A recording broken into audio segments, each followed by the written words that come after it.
सानो समस्या भयो कि छुट्छु भनिहाल्छ कतिजना मान्छे। योसँग जिन्दगी चल्दैन।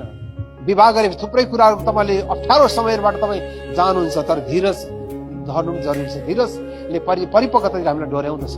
धीरज गर्नु जरुरी छ। सबै कुरा एकै रातमा सबै कुराहरू हुँदैन। धीरज गर्नुहोस्। म त डाङडुङ गरिदिन्छु, मलाई त ठिक लागेन। बुझ्नुभयो भने डाङडुङे ड। यसकारण क ख ग घ पढाउँदा कपुरी क खरायो ख ड मा आएपछि डाङडुङे ड भनेर कसले सिकाइन्छ।